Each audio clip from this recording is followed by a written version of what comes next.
put it on the suicide pile, then swim back and climb the bank. If you screw up, he grinned wickedly, well, you know what happens. I knew what happened, as did every other base brat in Petawawa on both the north and south side. If we failed to cross and put our stones on the suicide pile, we would be branded as chicken shits. We would never get to join the airborne and would be trampled in the mud for the rest of our lives. And what about the girls? They would simply pass us by at the roller rink, ignore us at the matinees. We'd probably end up as cooks, peeling spuds or scrubbing pots and pans, far from the foreign lands and adventures our fathers talked of often. All our hopes for the future crushed like June bugs on a windshield. Or we might end up down at the bottom of the river with Donnie. I don't know what was worse. Petey huffed as if it was no big deal and patted my shoulder. We know. We'll make it, right, Dill? Yeah, we're going to make it, I said. No problem. My voice was cracking. I swallowed harder than I would have liked to and wiped sweat from my brow, wondering if the other boys could hear my heart pounding like I could. I'd make it. It wasn't impossible.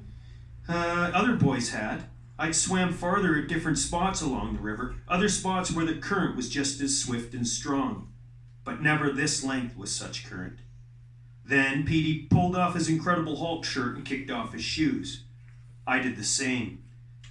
I felt as if I was facing a firing squad, tense and ready for a round between the eyes. Our shadows were unmoving before us on the 5 feet or so of bank. I squinted at the heat waves dancing above the island shore, the sun tingling my bare skin.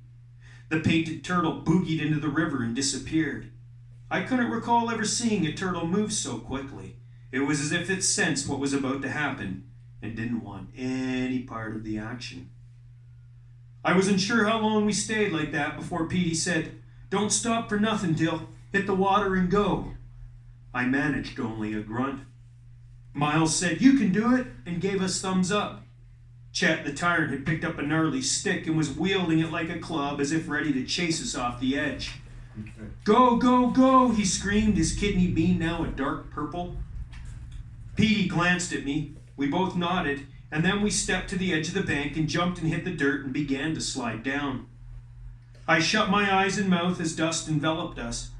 I heard Miles holler, "Don't let your legs get caught in the undertow," before we splashed into the river. The current pulled, battered, and whirled me. I fought to the surface, took a deep breath. Cheers and claps erupted from behind us. When I spotted him, Petey was already swimming toward the island. The current was sweeping us downriver. I breaststroked after him, thinking that was it, pass or fail the test. With every stroke and kick, the doubt I'd been feeling faded more and more, and I felt strong following Petey's bobbing head, the splashes from his feet and arms.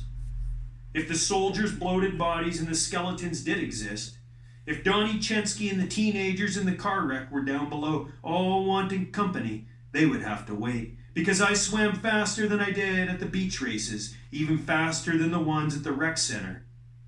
I was that great white shark I'd watched earlier torpedoing through the ocean. Only I wasn't hunting seals or spooking cameramen in the shark cage. I was hunting my destiny, and a strike would change my life forever. As we reached the halfway point, Petey's head and limbs disappeared. I slowed my breaststroke to a crawl and scanned the water, the current carrying me along the entire time. Nothing. He was gone. I turned and tried to yell at Chet and Miles, who were both watching from atop the bank. Water sloshed into my nose and mouth, and I gagged and spun around. The island was close. Even though my arms and legs were weakening, I knew I could make it. I thought of Petey somewhere under the surface. Thought of the time our snow fort collapsed on me, and how Petey, who'd been outside, dug me out just as I'd begun to panic and gasp for air, terrified that I was going to suffocate. I cried out, took a deep breath, and a last look at the sun, then dove under. It was dark and turbulent, my eyes slowly adjusting to the dim underworld of the river. The bottom was lost in a forest of tall, stringy weeds swaying around in the current. A monster pike flashed past, its cold, dark eye fixing on me momentarily before it shot into the weeds. I swam forward and down, my lungs beginning to throb, eyes swell, the roar of the Mackies rumbling in my skull. and then off to my left a flash of white in the forest of green. A limb. Petey's arm. I grabbed it frantically with both my hands just as my mouth burst open, the air from my lungs expelling in a torrent of bubbles. I fought toward the surface, hauling Petey to a sunlight that had never looked so distant and strange. When I breached the surface, I rolled onto my back and struggled to lift Petey's slippery body up so his head was out of the river. Weeds had entangled around his neck, as if they'd been attempting to choke and bind him to the bottom. We'd been swept down to where the river opened up and the current was weaker. A large rock jutted out from the shore into the water.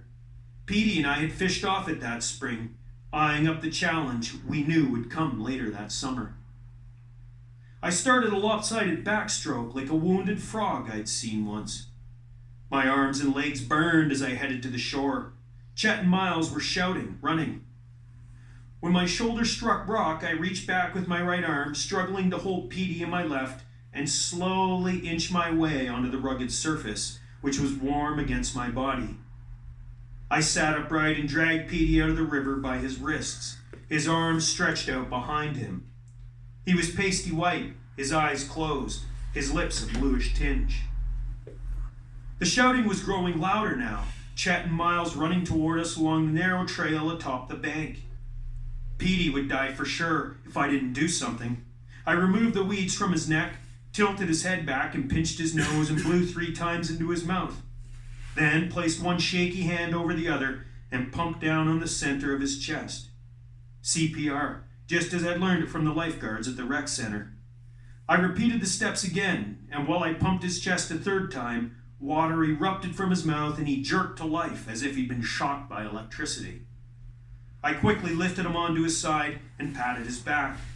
He started to gasp for air, his arms flopping about. Chet and Miles were now running on the lower portion of the bank.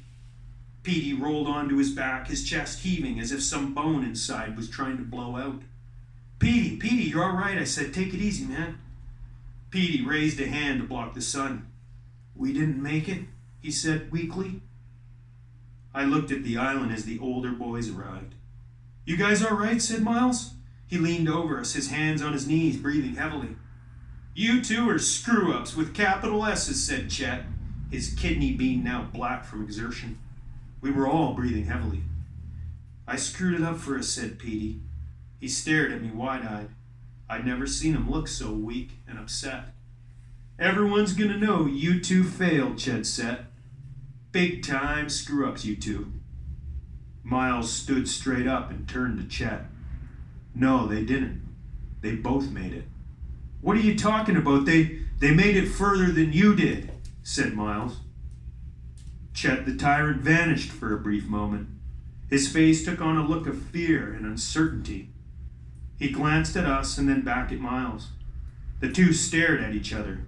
It was silent except for the river and the distant drone of a plane somewhere. Then Chet nodded, and he and Miles reached down, grabbed Petey's arms, and helped him to his feet.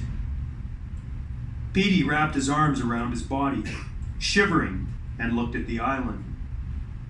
As we walked off the rock together, our shadows fell behind us. The end.